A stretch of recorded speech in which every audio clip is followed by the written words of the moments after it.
j'espère que vous allez bien. Je vous retrouve aujourd'hui pour une vidéo bilan, on va dire, puisque je vais partager avec vous mon bilan de ma vie de lectrice sur l'année 2023 et je vais en profiter pour papoter sur mes envies de lectrice 2024. Alors, j'ai pas forcément envie de parler de résolution ou d'objectifs, mais voilà, comment j'envisage un petit peu la nouvelle année côté lecture.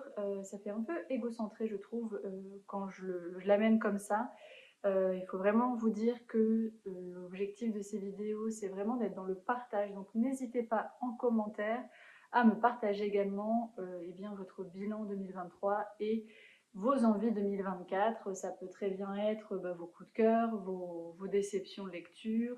Ça peut être le nombre de livres que vous avez lus. Ça peut être des événements marquants dans votre année de lectrice. Ça peut aussi être des résolutions si vous en avez, alors côté organisation ou voilà, n'hésitez surtout pas, je prendrai vraiment beaucoup de plaisir à vous lire et surtout à vous répondre. Alors il faut savoir que cette vidéo, je l'ai déjà tournée une fois entièrement hier après-midi.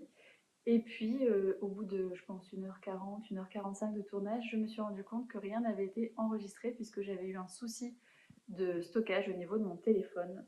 Donc bon, là j'ai changé mon forfait de stockage sur mon iCloud, comme ça on est bon, je ne vais pas avoir de nouveau ce souci parce que je peux vous assurer qu'hier soir je l'avais un petit peu mauvaise, mais on va prendre le positif. Je vais essayer d'être plus organisée que hier dans mes réponses et plus concise pour que la vidéo soit un peu plus courte. Toujours est-il que je vous invite à vous mettre à l'aise dans votre canapé, près de votre cheminée, où vous voulez. Mais voilà, on va se mettre à l'aise. Faites-vous une boisson chaude si vous en avez envie, puisque quand même on va passer un petit moment ensemble. Alors pour faire cette vidéo, je vous avais proposé une boîte à questions sur Instagram pour que vous puissiez me poser des questions, me faire des petites suggestions et je vais utiliser en fait vos petites propositions comme fil conducteur de cette vidéo. Alors, vous avez été plusieurs à me demander si j'avais une organisation particulière pour mes lectures. Donc ça me donne envie d'abord de vous parler d'un événement marquant de ma vie de lectrice en 2023, puisque j'ai eu la chance d'être lectrice Charleston. Et ce qui a finalement fait que je me suis obligée à avoir une organisation. Je m'explique, sur l'année de lectrice, j'ai lu 38 livres pour Charleston, 38 livres sur 42, en sachant que les 4 que je n'ai pas lus étaient des lectures optionnelles puisque c'était des suites de sagas ou autres. Donc voilà, j'ai lu en gros les 38 livres obligatoires. Et vous vous doutez bien que 38 livres obligatoires, il faut une certaine organisation en sachant qu'on a le planning Charleston pour les 2 ou 3 mois à venir et qu'il y a parfois des jours où on doit rendre 2 ou 3 avis sur des romans différents. Et si on ne fait pas de rétro-planning, eh ben on va commencer une semaine avant le roman pour lequel on doit donner son avis et on va se rendre compte qu'on a 2 autres romans pour lesquels on doit donner notre avis le même jour. Si c'est des romans de 150-200 pages en fonction de votre rythme de lecture, c'est faisable. Par contre, quand c'est des petites briques comme La Famille Anne qui approche, il me semble, les 900 pages, clairement, voilà, on est hors délai. Donc, est-ce que j'ai une organisation particulière? De base, je n'en ai pas, puisque pour moi, je prends plaisir à lire quand je laisse place aussi à la spontanéité dans mes choix de lecture, dans mon rythme, etc. Mais pour l'aventure Charleston, effectivement, j'ai dû faire preuve d'une certaine organisation. Donc je m'étais fait une sorte de rétro-planning que j'ai pas forcément tenu dans la durée, mais qui m'a quand même permis de me lancer un petit peu dans l'aventure. Alors je m'étais fait, je vais vous montrer si ça vous intéresse, je m'étais fait un petit, sur mon petit carnet de lecture, je m'étais fait une petite en-tête comme ça, bien sympathique. Et en fait, je m'étais fait mon planning de lecture, donc avec le titre, le moment de la réception, le moment où il fallait remplir le formulaire, la date de sortie, etc. Et du coup, derrière, ce que je m'étais fait, c'est que pour chaque mois, alors c'est pas très joli, mais j'avais fait ça un petit peu à l'arrache. Pour chaque mois, en fait, je m'étais fait une double page comme ça. Et par exemple, là, vous voyez, j'avais marqué les jours où on devait rendre un avis. Et l'objectif, en fait, c'était de me dire, voilà, par jour, je lis à peu près autant de pages, le livre fait à peu près autant de pages, donc je dois commencer le livre à telle date si je veux être dans les délais pour rendre mon avis. Et ça me permettait, du coup, parfois de me rendre compte que eh bien tel livre que je pensais lire une semaine avant de donner mon avis, ben non, en fait, il fallait que je le lise 2 ou 3 semaines avant pour pouvoir lire les autres livres pour lesquels je devais donner un avis de manière à peu près concomitante. Donc j'avais fait ça vraiment au début. Et puis après, le temps m'a un peu manqué et du coup, je faisais ça un petit peu sur mon téléphone, sur mon calendrier d'iPhone. Je mettais, voilà, là il faut rendre tel avis, je me mettais des petites alarmes et puis j'essayais de m'organiser comme ça, mais c'est vrai que de manière générale, j'ai pas forcément d'organisation. Après, si on parle d'utilisation par exemple d'applications, parce que ça peut aussi rentrer dans notre organisation, j'ai découvert Glyph cette année et donc du coup j'aime bien mettre un petit peu mes lectures en cours, les lectures que j'ai envie de lire, les lectures, enfin les livres que je vais lire. Donc j'utilise Glyph, j'utilise Babelio aussi pour surtout pour mes avis, pour poster mes avis et pour en garder une trace. Après, j'utilise parfois un fichier Excel de manière assez sporadique, on va dire. Donc là, niveau organisation, c'est vrai que je suis pas. Pourtant, je suis quelqu'un de très très très organisé dans ma vie personnelle. J'ai besoin que les choses roulent comme moi je l'ai décidé. Mais c'est vrai que dans mon activité de lecture, j'aime bien que les choses soient assez spontanées. À part effectivement quand il y a des rendus demandés. Je vous l'ai dit, mon aventure Charleston a fait que.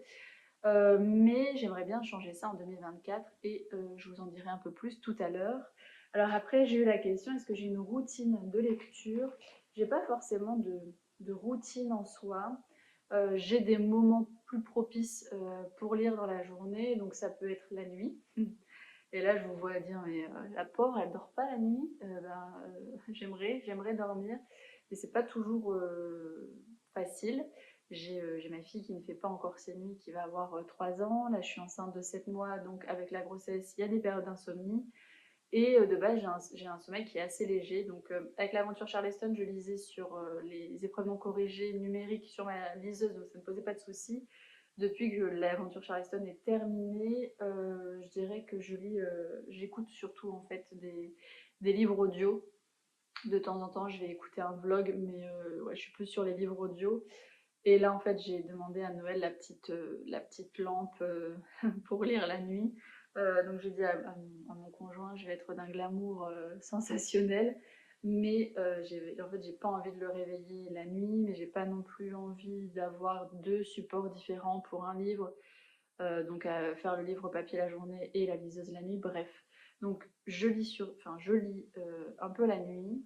Et puis après, c'est surtout sur mon temps de pause le midi quand je travaille. Là actuellement, je suis en arrêt pour ma grossesse, mais de base, je lis plutôt sur le temps du midi. Et après 21 h le soir, puisque quand je rentre, ma fille est au taquet. Et donc du coup, bah, bien évidemment que je vais passer du temps avec elle. Je vais pas lui dire, écoute, maman lit, occupe-toi toute seule. Donc après 21 h. Et donc le nombre de pages que je lis peut vraiment vraiment varier d'une journée à une autre parce que ça dépend de mon état de fatigue. Enfin, bon, si ma fille s'endort à 21 h, 21 h 15, le temps que je descende, que je prenne la douche, etc. Bah, parfois je suis trop fatiguée, je lis 2 pages et je m'endors. Et puis parfois je suis tellement happée dans l'histoire que j'arrive à lire pas mal avant de m'effondrer dans le lit, mais du coup je le regrette un petit peu le lendemain. Mais voilà, j'ai pas vraiment de routine de lecture. Je dirais qu'en moyenne, j'arrive à lire allez, 70-75 pages par jour sur un rythme classique. Là, effectivement, en étant en arrêt de travail, je lis quand même plus, même si je me surprends à pas lire autant que ce que je pensais, parce qu'il y a toujours plein de choses à faire. C'est pas un premier enfant, c'est un deuxième. Donc voilà, il y a toujours plein de choses à faire. Je suis un peu une maniaque du ménage. Je reprends plaisir à faire de l'aquarelle, donc il y a plein d'autres activités qui viennent se greffer aussi. Et ouais, je lis moins que ce que je pensais, mais je prends plaisir et c'est ça le principal. Alors, on m'a posé la question difficile de quel est ton coup de cœur de l'année 2023 et quelle est ta pire lecture. C'est une question qui est difficile et du coup qui amène le sujet du nombre de livres lus, puisque si on lit 10 livres, c'est facile de choisir, enfin, c'est facile, ça dépend si c'est 10 bonnes lectures, mais quand on lit 10 livres, c'est plus facile de choisir un seul livre que quand on en lit 100, 200, 300 à l'année. Moi, de mon côté, cette année, je suis à 90 livres lus, je suis contente. Alors quand je dis 90, c'est en comptant là les livres que je suis en train de lire sur la fin d'année. Je me suis fait un petit euh, ça s'appelle comment? Un read tracker? Ouais, quelque chose comme ça. Moi, l'anglais, c'est vraiment pas mon fort, mais ouais, c'est un reading tracker, je pense. Et en fait, j'ai eu la bonne surprise parce que je l'ai fait en fin d'année, bien sûr. J'ai repris tous mes posts Instagram. Je vais voir dans les différentes applications que j'avais remplies. Et donc, je suis à 90 livres et j'ai pris plaisir parce que le nombre de livres en soi, je m'en fiche un peu, mais j'ai pris plaisir à colorier, en fait, enfin, colorer chaque case en fonction de la légende que je m'étais faite, donc en fonction de si c'est un roman historique, en fonction du genre en fait littéraire, du roman que j'étais en train de lire.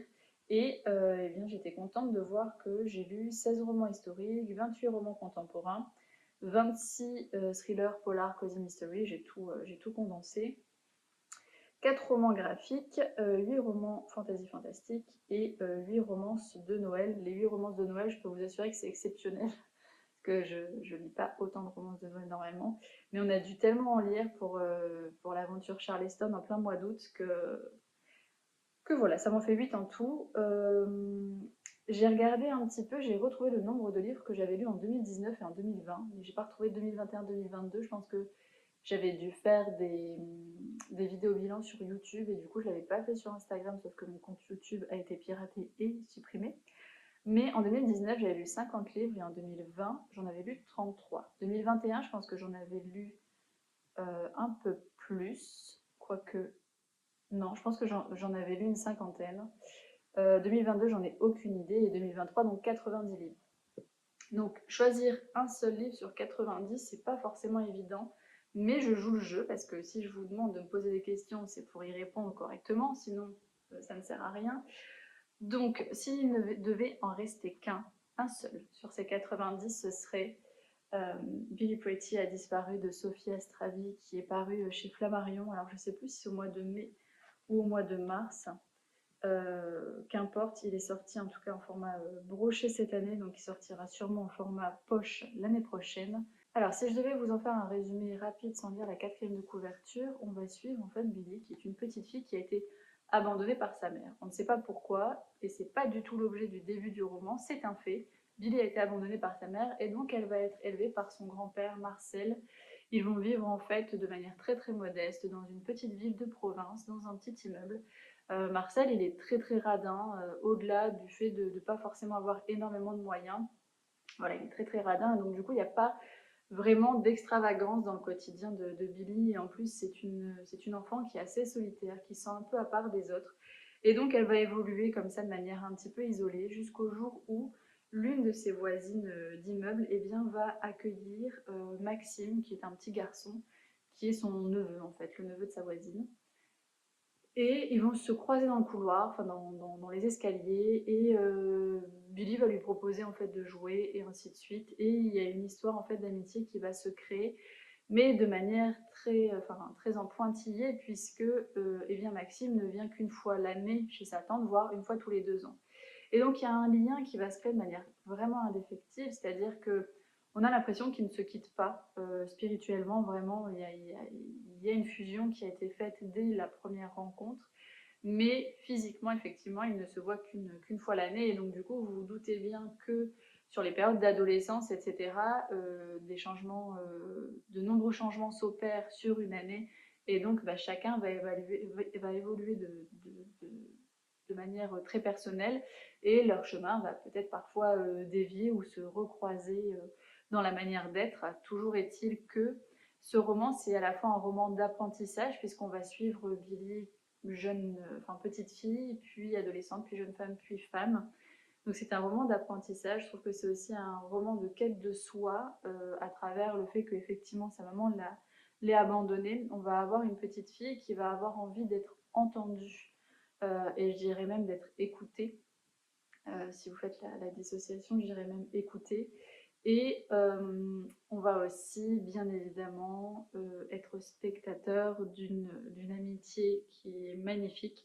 Après, est-ce qu'elle se transformera en relation amoureuse ou autre? Je vous laisserai le découvrir, mais qu'elle se transforme ou pas en relation amoureuse, finalement, c'est pas ce qui m'a touchée. Ce qui m'a vraiment touchée, c'est la profondeur avec laquelle Sophie Astrabi réussit à saisir les émotions qui peuvent nous gagner dans les relations humaines.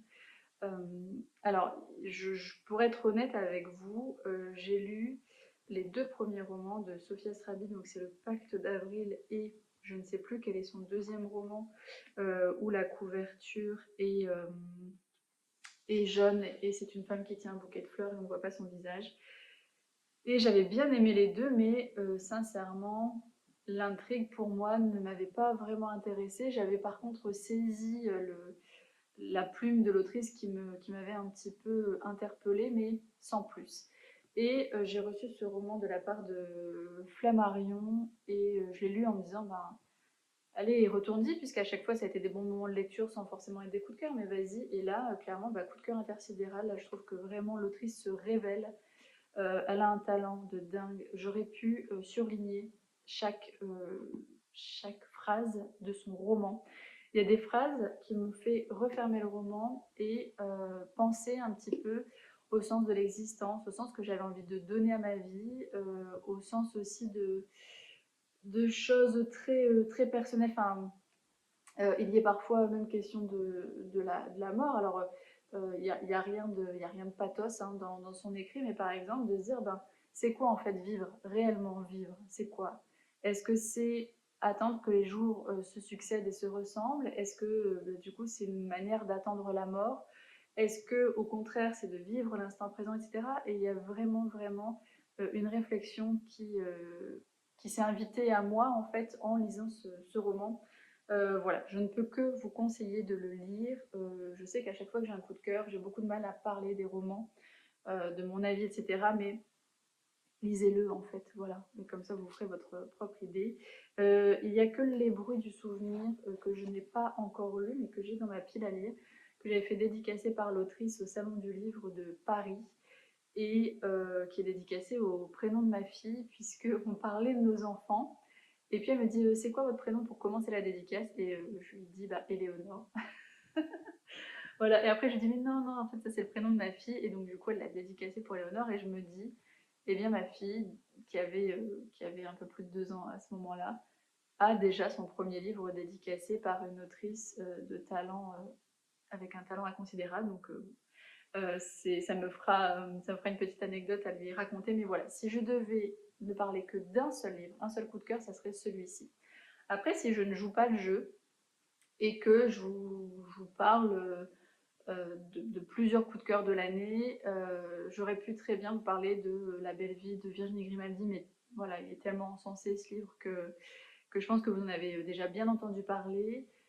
J'ai adoré, et ça a été un coup de cœur pour Les heures du jour ne rattrapent jamais celles de la nuit de Vanessa Caffin, qui est un thriller psychologique. J'ai adoré Les orphelins de Varsovie de Kelly Wimmer. J'ai adoré Les secrets de Silvermore de Tracy Rees. Voilà, allez, on va s'arrêter là. Si je devais en choisir que 5, spontanément, je vous donnerai ces 5 livres-là. Mais quand je regarde ce que j'ai fait aussi sur mon petit carnet là, de lecture, ce que j'ai fait aussi, c'est que j'ai mis un petit cœur en fait pour mes coups de cœur, un cœur barré pour les déceptions, et j'ai eu 2 abandons, donc j'ai mis 2 petits A pour mes 2 abandons. Ce que je vois quand même, c'est que j'ai eu 16 coups de cœur sur les 90 livres lus, ce qui est quand même vraiment pas mal. Et j'ai eu 7 déceptions. Alors des déceptions, ça peut être à la fois, j'avais beaucoup d'attentes sur ma lecture, et puis quand je l'ai lu, voilà, le soufflet est un peu retombé. Ça peut être des lectures où je ne me suis pas attachée au personnage, ça peut être des rythmes lents, enfin voilà, il y a plusieurs raisons pour lesquelles ça peut être une déception. Puis après, il y a eu 2 abandons, et donc c'est là où je vais pouvoir répondre à la question quelle a été ta pire lecture. Et là, pareil, en fait, je trouve ça un peu compliqué parce que il y a eu plusieurs lectures qui ne m'ont pas satisfaite, mais pour des raisons complètement différentes. Si je parle vraiment de ma pire lecture qui a été un abandon pour moi, où je me suis dit non mais en fait là c'est plus possible, c'est un roman de la rentrée littéraire de chez Charleston. Je n'ai plus le nom en tête et je n'ai plus le livre ici puisque je l'ai mis en boîte à lire. Je vous mettrai si j'y pense la petite couverture ici. Alors ça a été ma pire lecture parce que clairement j'ai rien compris à l'histoire. Ça parlait d'un enfant en milieu défavorisé, je pense que c'est dans le Nord-Afrique, et à contrario, une jeune femme qui faisait des études de médecine, et du coup, je pense qu'au fur et à mesure, leur destin allait être entremêlé, mais j'ai rien compris. Clairement, je n'arrivais même pas à retenir le nom des différents personnages. Je me sentais complètement nulle, bête, quand je lisais ce livre. Et dans les avis des lectrices, c'était vraiment très tranché. C'était soit j'ai adoré, j'ai eu une immersion complète, c'était une très belle lecture, soit ça a été, ben, en fait, c'est un gros flop et j'abandonne. Mais du coup, ça ne vous dit pas quel livre c'était. Donc, je vous mettrai la couverture là. Alors ça m'embête de la mettre en pire lecture parce que c'est pas une lecture que moi j'avais décidé de lire et clairement si je l'avais vue en librairie, je ne serais pas allée vers ce livre parce que je savais déjà d'avance que c'était pas l'univers dans lequel j'aurais pris plaisir. Si maintenant on parle de livres vers lesquels j'aurais pu me tourner en librairie mais qui m'ont quand même été imposés par l'aventure Charleston, je peux vous parler des deux premiers livres de la trilogie de Sophie Gemin qui était Il était une fois. C'est une réécriture de contes. Et donc nous, on a dû lire dans le cadre de l'aventure Cherche jeune femme avisée et D'un commun accord. Et donc déjà, c'est de la romance, c'est un genre que je n'apprécie pas forcément, mais quand c'est Sophie Gemin, j'ai quand même envie d'y aller parce que c'est une autrice que j'apprécie beaucoup. J'ai par exemple eu un coup de cœur pour Le Dernier sommeil de l'ours. Elle peut faire preuve d'une très grande sensibilité, elle peut vraiment établir des profils psychologiques au niveau de ses personnages très très détaillés voilà, qui me happent et je m'attache et ça fonctionne. Donc je pense que si je les avais vus en librairie, je me serais dit, ah, tiens, Sophie Gemin, pourquoi pas. C'est un peu, je pense, le mood de tout le monde, c'est que quand on aime Sophie Gemin, ben, on veut bien tenter la lecture, même si c'est pas forcément notre univers, parce qu'on a envie de lui faire confiance. Et là, comment vous dire? Là, ça l'a pas fait du tout, en fait. Pourquoi? Et pourtant, c'est dommage parce que Cherche jeune femme avisée, ça a été le premier roman qu'on a dû lire en tant que lectrice Charleston. Ça l'a pas fait du tout. Pourquoi? Parce qu'en fait, dans ces deux romans, il y a des scènes trop explicites pour moi, qui ne servent à rien.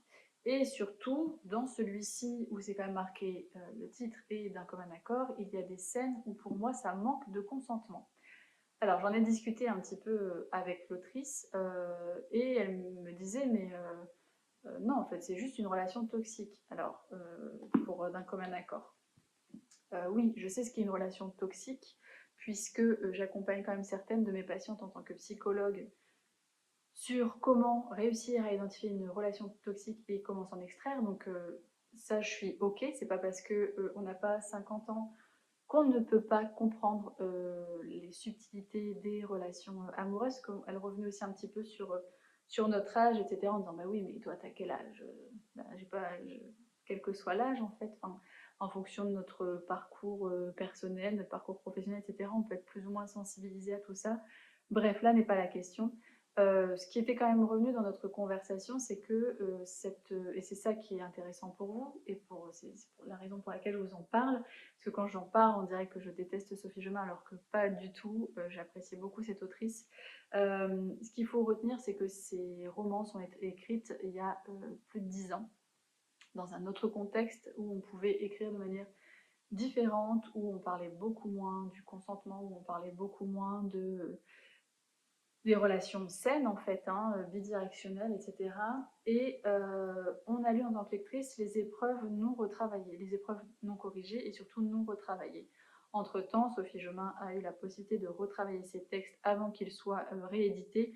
Donc si vous les avez lus, peut-être que vous n'avez pas ressenti ce dont je parle, mais parce que les textes ont été retravaillés de mon côté, je ne les ai pas relus, clairement je ne pense pas les relire. Ils resteront dans ma bibliothèque parce que ça fait partie de mon aventure Charleston, parce que j'ai fait dédicacer aussi les exemplaires en souvenir de cette aventure, mais c'est vrai que je les relirai pas, ça c'est sûr.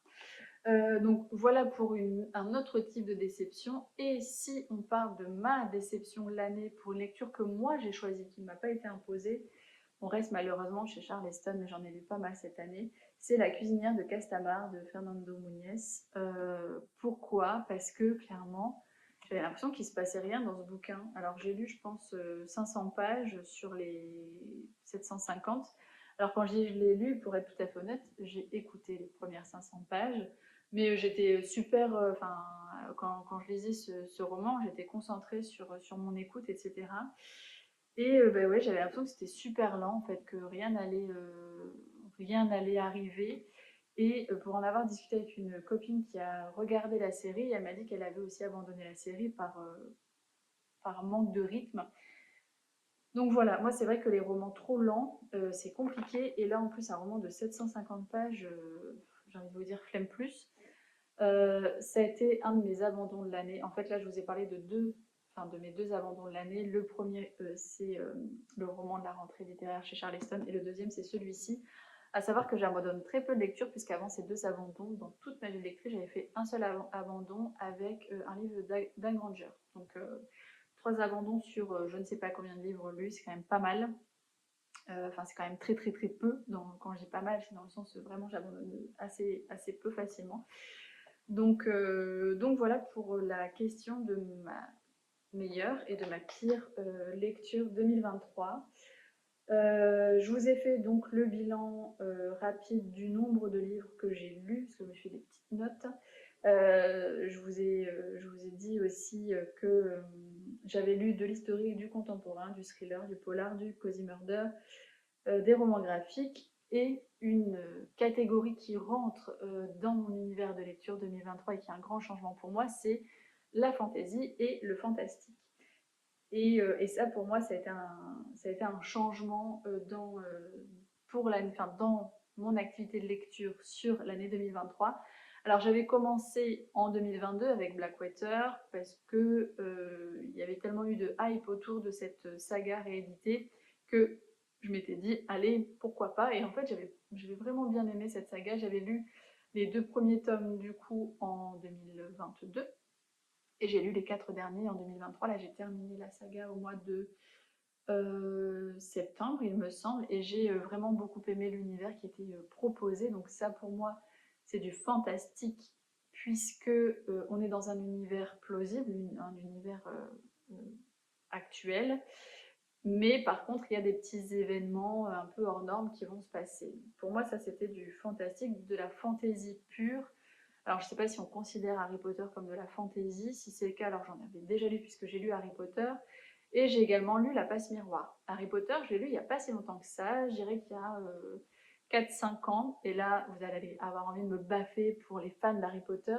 Il faut savoir que j'ai acheté tous les tomes d'Harry Potter à leur sortie. Donc j'étais enfant, je me vois encore avec ma mère au magasin aller acheter le tome Harry Potter.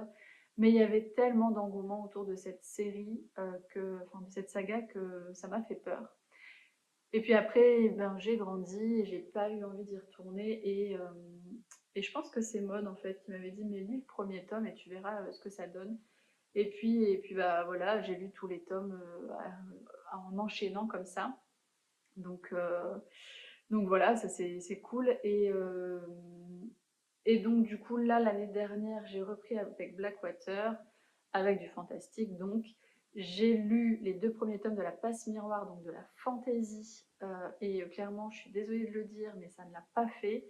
Pas que je n'ai pas aimé l'univers qui était proposé, parce que c'est un univers qui est, j'allais dire, grandiloquent, qui est extravagant, qui est beaucoup plus grand que ce qu'on peut imaginer. Enfin, mon imagination n'était pas suffisante pour réussir à capter toutes les nuances que l'autrice nous proposait, mais j'ai bien aimé l'univers. Par contre, l'héroïne, je l'ai trouvée trop mollassonne, désolée, et j'ai trouvé le rythme beaucoup trop lent, il ne se passe pas grand-chose. En fait, j'ai bien aimé l'univers du premier tome, en me disant, bon, ok, c'est lent, mais lis quand même le tome 2, parce que peut-être que le rythme sera beaucoup plus soutenu, que le tome 1 permet simplement de poser le cadre. Et puis en fait, dans le tome 2, j'avais toujours pas les réponses aux questions que je m'étais posées, genre au début du tome 1. Donc j'ai arrêté.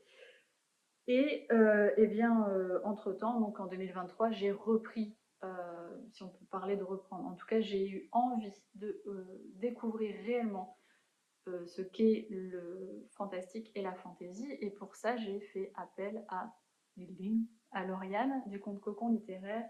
Je lui avais donné pour mission de m'initier à la fantaisie ou au fantastique. Et elle m'avait dit, écoute, moi je parle pas avec toi tant que t'as pas lu Hunger Games. Alors, quand elle m'a dit ça, j'ai eu un petit peu envie d'aller traire parce que je me suis dit, oh là là là là, Hunger Games, comme ça, de prime abord, j'ai pas du tout envie d'y aller. Je connais certes la série télévisée, mais je ne l'ai jamais lue, enfin, je ne l'ai jamais regardée. Les livres, je ne les ai pas lus.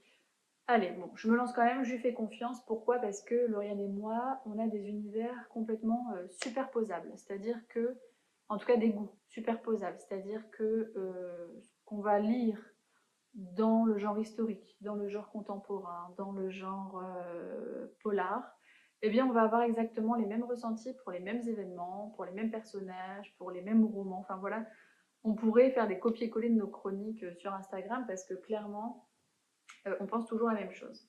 Sauf que Lauriane, elle a un univers beaucoup plus large, puisqu'il intègre également le fantastique, pardon, la fantaisie, et également la romance.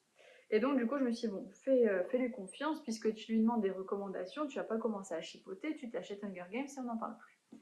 Donc, j'ai acheté le tome 1 et je l'ai commencé un petit peu, comment dire, à tâtons, quoi. Je me suis dit, bon, il faut que je sois dans un bon mood, il faut pas que ça me crée une panne de lecture, et donc j'ai commencé, et là, eh bien, j'ai été complètement happée dès le départ, et c'est surtout grâce à Katniss, le personnage principal de cette saga, où vraiment j'ai eu un attachement spontané, où pour moi elle incarne vraiment l'héroïne dans toute sa splendeur, c'est-à-dire une femme forte, qui est emplie à la fois de sensibilité et d'émotions de manière générale, mais qui parvient à garder la tête froide quand cela est nécessaire et à prendre des risques pour les personnes qu'elle aime.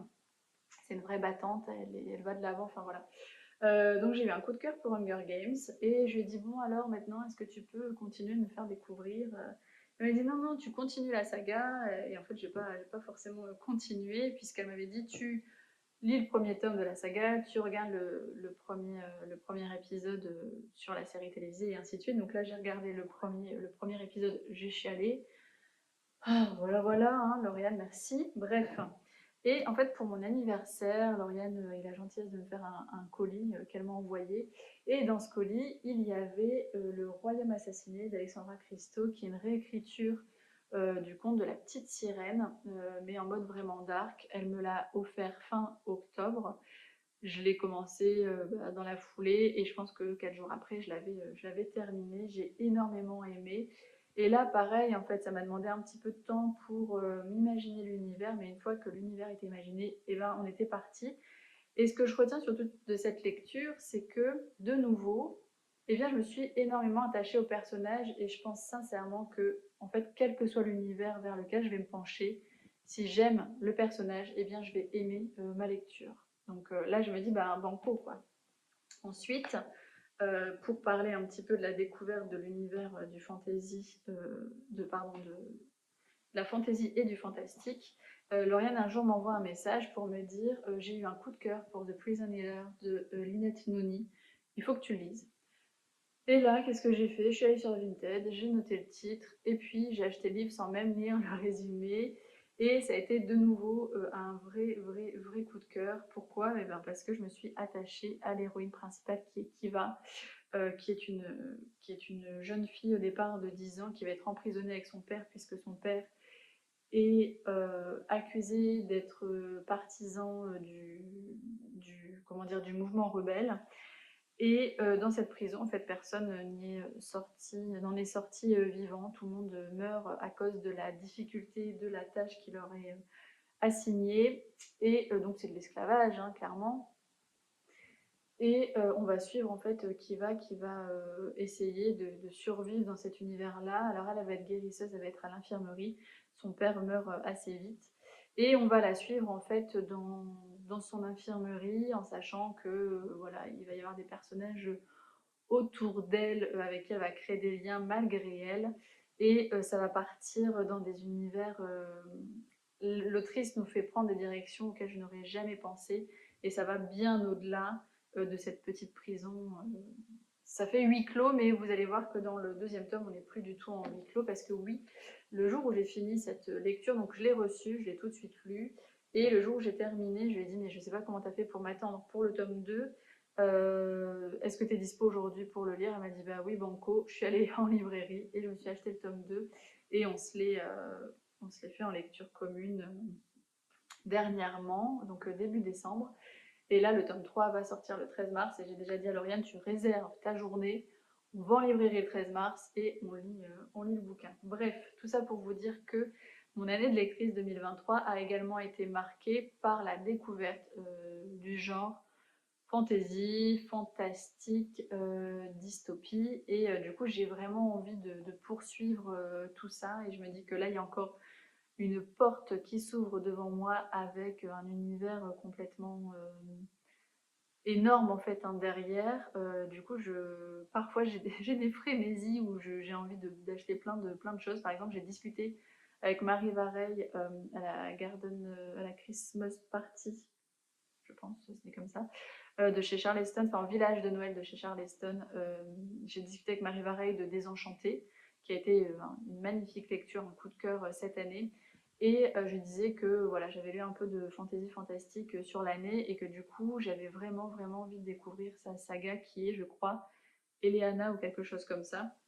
Et genre, le soir même, j'étais sur Vinted et je me suis dit, stop, Manon, n'oublie pas ta résolution de diminuer ta pile à lire. Donc, je les ai pas pris, mais vraiment, j'ai envie de lire ça, j'ai envie de lire Absolu, j'ai envie de lire, je sais plus ce que c'est le titre, Les Étoiles de Bloomstorm Manor ou quelque chose comme ça. Enfin, il y a aussi le Secret des sorcières. Je ne sais plus, je suis pas très, là je suis pas très informative, mais voilà, j'ai la secte, non, je sais plus. J'ai plusieurs là livres en tête, en tout cas j'ai bien les couvertures en tête. Et nouveauté de cette année, c'est que plutôt que d'aller en librairie à chaque fois que j'ai envie de lire un livre, en tout cas que j'ai envie d'ajouter ce livre à ma pile à lire, eh bien maintenant je me suis fait dans Glyph une section wishlist et du coup je les intègre à ma wishlist. Je prends un peu de recul, je laisse passer les jours, les semaines et au fur et à mesure en fait je vois bien que ces livres ne me donnent plus autant envie. En fait on se laisse vraiment influencer par ce qu'on voit sur les réseaux sociaux, par ce qu'on entend des copines, etc. Et donc c'est vrai que laisser passer un peu de temps avant l'achat, eh bien ça permet d'être un peu moins dans des achats compulsifs. Je sais plus pourquoi j'en suis venue là, mais c'est pas grave. Euh, on m'a demandé quelle a été la rencontre marquante de 2023, sans forcément me dire sur quoi il fallait que je table. Alors, si je parle d'une rencontre d'auteur, je parlerai de la rencontre avec Virginie Grimaldi au Salon du Livre de Bondu, qui a été un petit moment suspendu, que j'ai eu la chance de partager aussi avec Lauriane, parce qu'on a parlé de choses très personnelles et on sentait sa sincérité dans ces échanges. Ça m'a fait beaucoup de bien. Il y a eu aussi la rencontre de Michael Brun-Arnaud, qui est l'auteur des Mémoires de la forêt. On a beaucoup discuté puisqu'avant d'être écrivain, il était neuropsychologue en consultation mémoire, ce qui est une partie de mon activité. Et on a beaucoup pu discuter sur les valeurs qui nous animent en tant que soignants, ce qui nous détruit aussi en tant que soignants, et comment opérer un virage à 180 degrés. Enfin voilà, ça avait été une très belle conversation, un très bel échange. Après, si on parle de rencontres d'autres bookstagrammeurs, bookstagrammeuses, eh bien, je dirais Lauriane sans surprise, puisque même si on s'est découverte l'une l'autre en 2022, notre amitié s'est vraiment épanouie en 2023.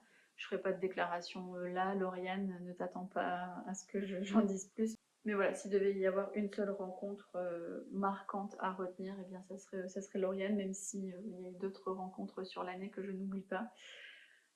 Voilà un petit peu pour le bilan, je pense, 2023. C'est déjà pas mal. J'espère ne rien avoir oublié et en même temps, on pourrait dire tellement de choses.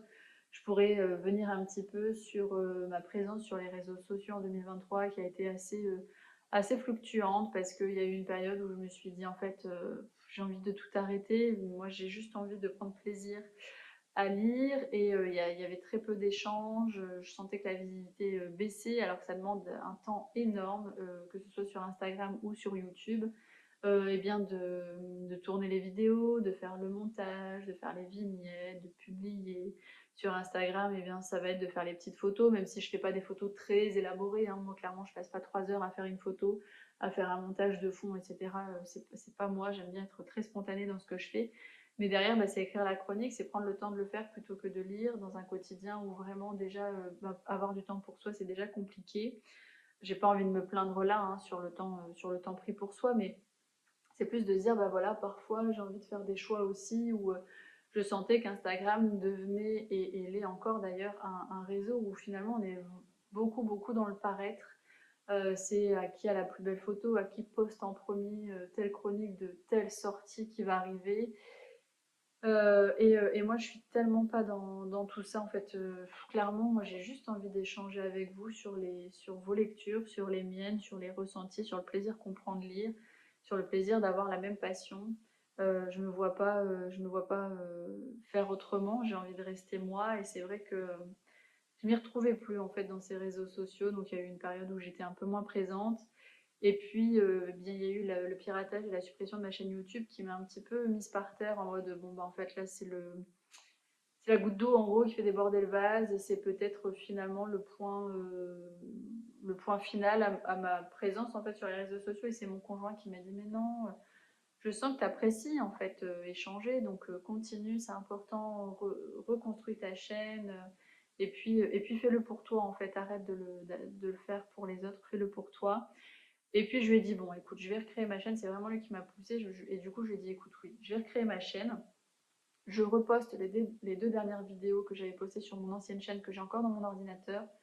Je crée moi une nouvelle vidéo et je vois en fait si de nouveau il y a des échanges. S'il n'y a pas d'échange, je m'arrête là et en même temps j'arrêterai Instagram. Voilà un petit peu. Et puis là finalement, en fait, en redynamisant et puis en reparlant avec certaines personnes, je reprends plaisir parce qu'il y a des personnes avec qui je parle. Alors avec Lauriane, c'est quotidiennement, mais on parle pas forcément bouquin, on parle plus de notre vie perso, etc. Mais il y a des personnes avec qui je parle quasi quotidiennement de livres. Et puis il y a eu surtout aussi ma sélection en tant que flamboyante chez Faubourg Marigny, où clairement j'ai découvert un groupe avec une bienveillance, mais juste de dingue, avec énormément d'humour. Les échanges sont toujours bienveillants, très spontanés. On sent la personnalité de chacun, le groupe fonctionne très très bien. Et ça, vraiment, ça m'a aidé à me dire, je sais pourquoi je suis sur les réseaux sociaux en fait.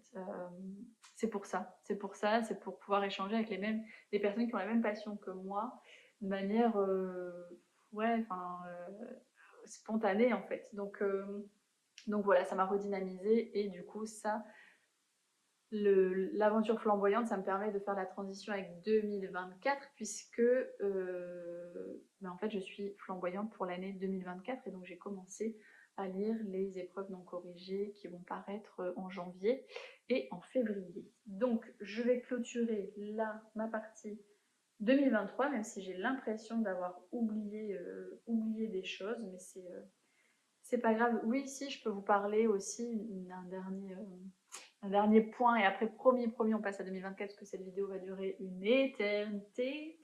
En 2023, j'ai aussi pris conscience de ma pile à lire. Et ça a été un vrai sujet. C'est que je pense qu'en 2021, je devais avoir une trentaine de livres. 2022, une soixantaine de livres dans ma pile à lire. Et puis, je fais le constat cet été, à la fin de l'aventure Charleston, j'ai envie de faire un point sur ma pile à lire parce que l'aventure Charleston, en fait, finit à la mi-août à peu près. Après, on doit publier nos avis jusqu'à fin décembre, mais tous nos avis sont rendus par formulaire à peu près à la mi-août. Et donc, à la mi-août, je me suis posée, j'ai fait un point sur ma page, j'ai scanné tous mes livres, c'est à ce moment-là que j'ai introduit Glyph. J'ai scanné tous mes livres de ma pile à lire, et là, j'ai vu 118. 118, 218, pardon. Excusez-moi, je ne sais pas si vous avez la ref, j'arrête. J'ai vu 118 et là je me suis dit Waouh, 118 livres. Comment t'es passé de 60 livres à 118? T'as doublé ta pile à lire. Il faut savoir que je suis pas du tout dans un système de, enfin dans une vague, dans une veine de consommation, d'achat compulsif, etc. Au contraire, dans notre quotidien, on est assez simple et voilà. Et donc du coup, voir 118 livres dans ma pile à lire, ça m'a vraiment mis mal. Même si je sais que ben, ça veut dire que ça va être de belles découvertes à venir, enfin voilà, mais 118 livres pour moi c'était trop. Et à partir de là, je me suis dit, ok, maintenant tu vas te raisonner au niveau de ta pile à lire. Déjà, tu vas faire un tri, donc j'ai fait un tri.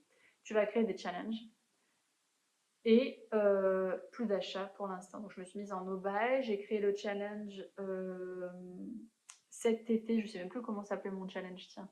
Fais fondre ta palle, c'est ça, fais fondre ta palle avec 8 catégories. Ce challenge durait, je crois, 2 mois, 2 ou 3 mois. Et du coup, l'objectif, c'était de valider en fait les 8 catégories avec des intitulés bien spécifiques. En faisant l'état des lieux de ma pile à lire, je me suis rendu compte aussi que j'avais énormément de suites de sagas, c'est-à-dire que moi, quand j'aime une saga, je vais lire par exemple les 2 premiers tomes et je vais acheter les 6 suivants, voilà, d'un coup.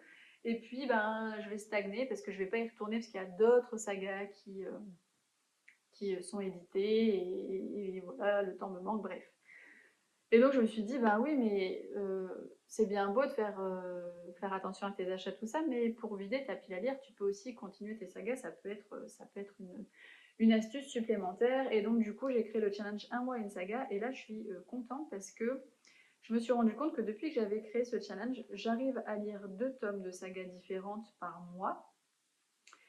Si je retrouve, en septembre, j'ai lu L'île du diable de Nicolas Beuglet, donc qui m'a permis de finir la trilogie de Nicolas Beuglet. J'ai lu le tome 6 de Blackwater, donc ça m'a permis de finir aussi la saga. En octobre, j'ai lu Une enquête de Loveday Rider, le tome 3, et Les enquêtes d'Anna Svensson, le tome 8. Donc j'étais à jour sur Anna Svensson. C'est 2 Cozy Murder. En novembre, j'ai lu Les détectives du Yorkshire, le tome 4, et Les meurtres zen, le tome 2. Ce sont aussi des Cozy Murder. Et en décembre, j'ai lu le tome 2 de The Prison Leader, qui est, je vous en ai parlé tout à l'heure, du fantastique, pardon, de la fantasy. Et là, je suis en train de lire le tome 5 des 7 sœurs. Donc, je suis quand même contente parce que ça me permet d'avancer dans mes sagas et ça m'a donné envie pour 2024 de me faire cette petite page saga en cours avec le nom des sagas, un point pour, enfin un petit rond pour chaque tome déjà paru, et puis ben, en fait je remplis simplement, je colorise le rond quand j'ai lu le tome. Donc là, vous pouvez voir que par exemple, pour les 7 sœurs, eh bien, j'ai colorisé les 5 premiers ronds, et donc du coup, il m'en reste 3, et ainsi de suite. Et voilà, j'essaie de me raisonner un peu comme ça au niveau de ma pile à lire. Donc j'étais à 118 au mois d'août. Et là, je viens de regarder Glyph pour vous donner un peu l'état des lieux. Je suis à 63 livres. J'étais à 61 encore hier, mais j'ai reçu la C'est pour Box de Noël et il y avait 2 romances de Noël dedans. Je peux vous les montrer d'ailleurs. Hop là. J'ai eu La plus belle magie de Noël de Molly Wigan et Passer Noël avec son ex-mode d'emploi de Julie Perry. Alors, Perry peut-être, Julie Perry, peut-être que... Enfin voilà, bref. Si vous en avez lu l'un des deux, n'hésitez pas à me le dire, parce que du coup, je le glisserai peut-être dans ma pioche à lire là de la semaine ou de la semaine prochaine. Je pars à la montagne la semaine prochaine pour quelques jours, donc ça peut être une belle lecture, surtout qu'on sera avec des copains, donc j'ai pas envie d'une lecture prise de tête. Donc je vais essayer de les faire sortir de ma pile à lire assez rapidement. Alors ça me fait penser, quand je vous dis que j'ai envie de les faire sortir de ma pile à lire assez rapidement, en fait en pensant à cette vidéo-ci, j'ai pensé à un autre challenge possible qui est d'identifier 12 livres dans ma pile à lire, qui sont des livres qui traînent depuis trop longtemps dans ma pile à lire et que j'ai envie de sortir en 2024. Quand j'y sortir, c'est quelle que soit la manière utilisée.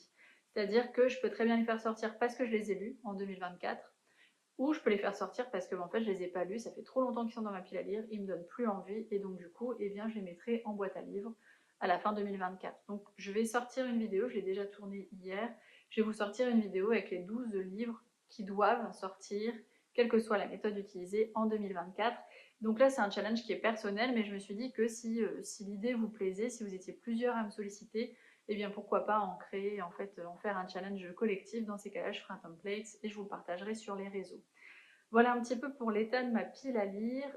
Quoi vous dire d'autre? Moi, ce que j'aimerais comme objectif pour 2024, mais clairement, je pense que ce ne sera pas faisable, c'est de n'aller en librairie que pour acheter un livre que j'ai direct envie de lire et réussir à diminuer ma pile à lire de manière drastique pour se dire presque, ben, en fait, j'ai 10-15 livres dans ma pile à lire, je reste avec ces 10-15 livres par sécurité, entre guillemets, si je peux pas aller en librairie, mais voilà, d'être un peu plus à flux tendu, entre guillemets, entre le livre que je vais lire et le livre qu'il y a dans ma palle.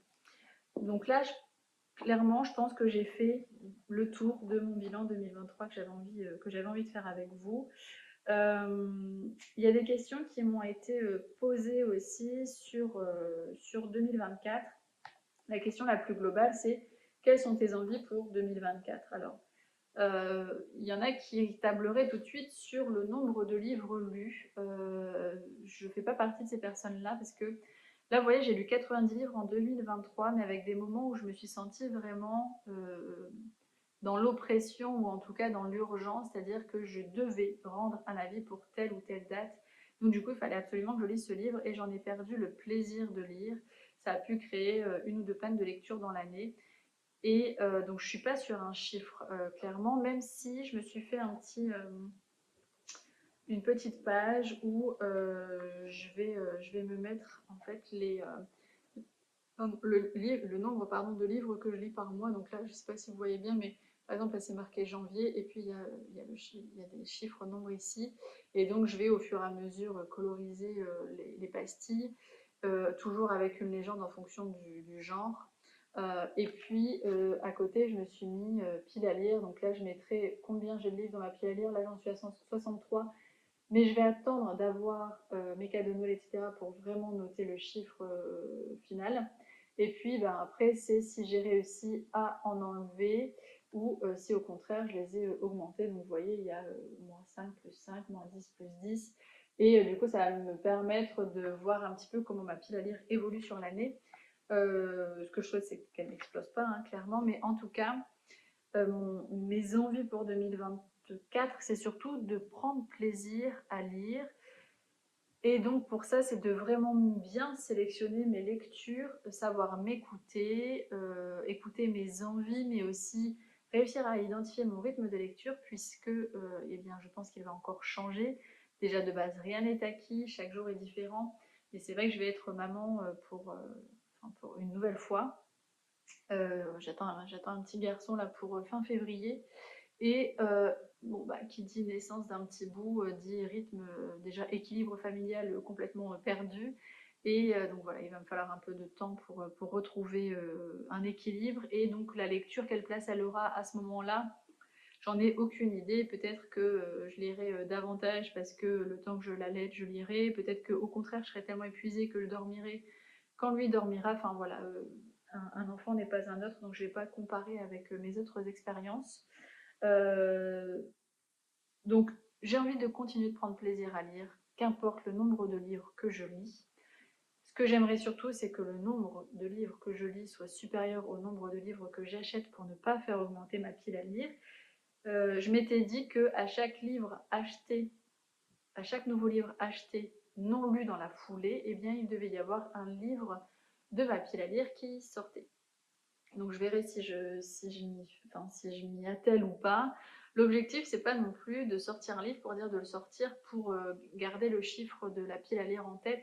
Je vais pas sortir un livre où je vais me dire ah bah dommage que je le sorte parce qu'en fait il aurait pu me plaire. Non, il faut vraiment que je me dise bah voilà, celui-ci je le sors parce que clairement il me dit plus rien. Donc ça peut être pioché finalement dans les 12 livres que j'ai identifiés à lire pour 2024.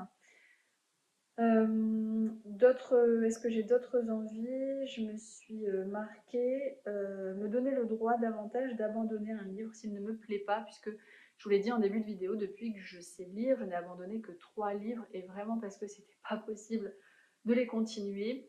parce que c'est presque une marque de respect en fait pour moi envers l'auteur de me dire bah non en fait je laisse sa chance jusqu'à la fin, sauf qu'en fait l'auteur il n'en a strictement rien à faire que j'aille jusqu'au bout de son livre et que la plupart du temps quand je sens la déception poindre le bout de son nez à la fin c'est réellement une déception. Ça a été très très rare que la fin me permette d'inverser complètement l'avis que j'avais sur le roman. Donc voilà, m'attribuer le droit d'abandonner plus facilement les livres que je n'apprécie pas. Ensuite, je m'étais noté continuer de m'ouvrir à d'autres genres. Et là, je fais tomber mon carnet. Et effectivement, j'avais marqué poursuivre Hunger Games, lire Absolu, donc ça je vous l'ai dit. Lire Sous les étoiles de Bloomstorm Manor, ben voilà, là j'ai le titre sous les yeux. Peut-être lire Fable. Je sais que Laurine l'avait beaucoup apprécié. Et puis potentiellement, pourquoi pas m'ouvrir un petit peu à la romance. Alors là, vous allez vous dire quoi? Mais tu nous as toujours dit que tu n'appréciais pas la romance. Alors j'apprécie pas la romance, le type de romance que j'ai déjà pu lire, qui est pas très, c'est pas des histoires très fines. Tout est déjà couru d'avance, mais avec, enfin voilà, avec très très peu de subtilité, trop de scènes explicites, etc. Et je sais qu'en fait, c'est pas que ça la romance, sauf que j'ai besoin encore une fois d'être guidée. Et là, j'avais écouté Marie, alors je sais plus quel est exactement le nom de son compte, Marie Livresque ou quelque chose comme ça. Non, c'est pas Marie Livresque. Je ne sais plus, c'est Marie qui est belge, qui est également flamboyante. Je retrouverai le nom de son compte et je vous le mettrai là si j'y pense, ou alors en barre d'infos. Elle a parlé d'un livre de la dernière parution d'Emma Green, donc il y a un duo d'autrices. Je ne sais plus exactement le titre, mais bref, elle en avait très très très bien parlé. Et ça m'a donné vraiment envie de le lire. Alors j'ai cru comprendre que c'était un truc un peu à la Grey's Anatomy, mais ça m'a pas freiné du tout au vu de son retour. Alors j'ai pas forcément des goûts superposables à ceux de Marie, mais vraiment j'avais la manière dont elle en a parlé, j'avais vraiment envie de découvrir la plume de ces deux autrices. Et c'est vrai que je les avais déjà vues en salon, je vois la queue qui est interminable. Enfin, et du coup, je me suis un petit peu intéressée à leur roman sur Babelio. Et quand je vois les avis, ils sont vraiment dithyrambiques. Donc j'ai vraiment envie d'y aller. Il y a aussi Colleen Hoover que j'aimerais peut-être découvrir sur l'année. Donc pourquoi pas m'ouvrir un petit peu à la romance, mais en étant vraiment bien bien guidée. Hop là, on a été interrompu par la factrice quand je vous disais qu'il fallait que j'attende la fin du mois pour faire le bilan de ma pile à lire. Voilà, hein, je ne vais pas ouvrir les colis, mais il y a un joli colis là de Laura qui m'attend.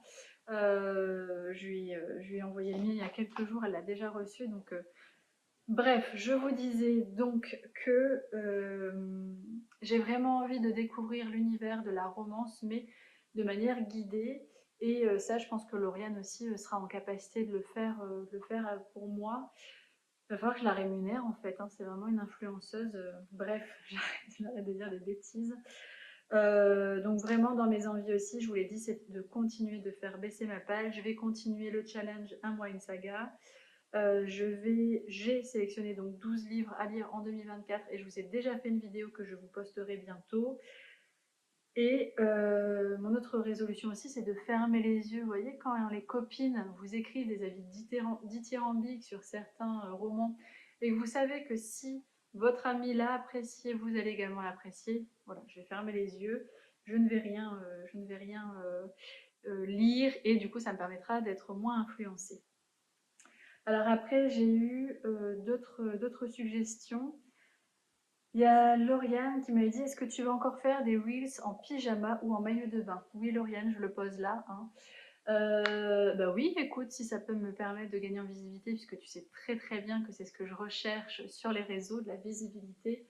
Non, trêve de plaisanterie, j'avais envie de parler de sa petite remarque dans ma boîte à questions parce que c'est vrai que j'ai un petit peu changé aussi mon contenu sur les réseaux sociaux. C'est que en 2023, une grosse partie de l'année, en fait, je ne faisais que poster mes chroniques tout simplement parce que j'étais sous l'eau au boulot, parce qu'il y avait l'aventure Charleston, etc. Donc en gros, j'écrivais ma chronique quand je pouvais et puis je vous la postais. Et en 2024, j'ai vraiment envie quand même de changer mon contenu et d'être davantage dans ce qui me motive au quotidien d'être sur les réseaux sociaux, c'est-à-dire d'échanger. Et pour ça, eh bien, j'ai plutôt envie de vous faire des reels un peu humoristiques, genre avec mes petites habitudes de lectrice ou avec mes petits plaisirs coupables, et de voir en fait que vous réagissez, moi ça me fait plaisir. De vous faire des posts aussi où je vous pose une question sur bah, quel est votre univers de prédilection, quelle est votre dernière lecture, quelle est votre dernière déception, quel est votre dernier coup de cœur, enfin quel format vous utilisez pour lire. Donc voilà, effectivement, mon contenu en 2024 va un peu changer.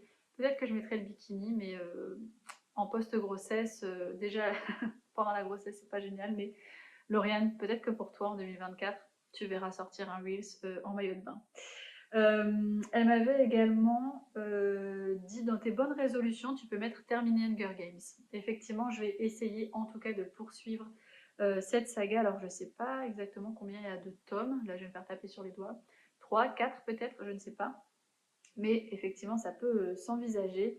Et la nana qui a quand même la grosse tête, elle m'avait dit continue à écouter les conseils de Cocoon, parce qu'une fois je l'avais appelée Cocoon au lieu de Cocon littéraire, et on en avait bien rigolé. Elle est excellente cette fille. Vous voyez le boulard qu'elle a, cette nana. Elle fait genre sur les réseaux sociaux d'être la nana super lisse, super gentille. Ne vous fiez pas aux apparences, elles sont fausses.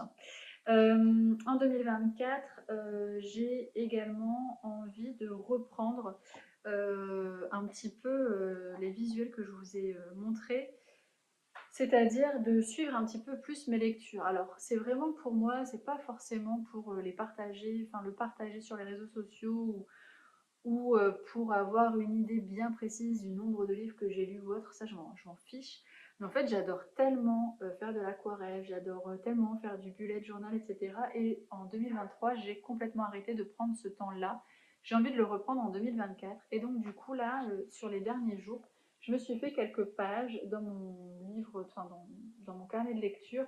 Là, vous voyez, c'est les livres que je vais lire en 2024. Alors, j'ai mis le titre, le nombre de pages, la date à laquelle je l'ai lu pour savoir un petit peu comment sont réparties mes lectures sur l'année, et puis le nombre d'étoiles, ce que je ne fais jamais. Et là, je me suis dit, tiens, si je mettais le nombre d'étoiles, bref, je me suis fait 2 doubles pages, je pense que ça sera largement suffisant pour l'année. Ensuite, je vous l'ai montré tout à l'heure, je me suis fait un reading tracker pour voir un petit peu, en fait, pareil, le nombre de livres que je lis par mois. Donc ça, c'est un peu de la redondance avec ce que je vous ai montré juste avant. Mais c'est surtout que j'ai pu me faire une légende, en fait, avec le genre, pour voir un petit peu si effectivement j'atteins mon objectif entre guillemets de m'ouvrir à d'autres genres que le roman historique, le roman contemporain, les policiers, et est-ce que effectivement je continue de m'ouvrir au fantastique et à la fantaisie. Ensuite, je voulais montrer aussi cette page. Donc c'est une page pile à lire, on va partir de zéro et chaque mois je vais mettre est-ce que j'ai réussi à diminuer ma pile à lire ou est-ce qu'au contraire je l'ai augmentée. Je pense que c'est déjà pas mal. Je me suis également fait, je vous l'ai montré déjà cette page saga en cours. Donc ça, j'ai vraiment envie de m'y tenir, mais pas pour le chiffre derrière, parce que je sais qu'il y a plein de personnes qui aiment bien faire des stats, etc.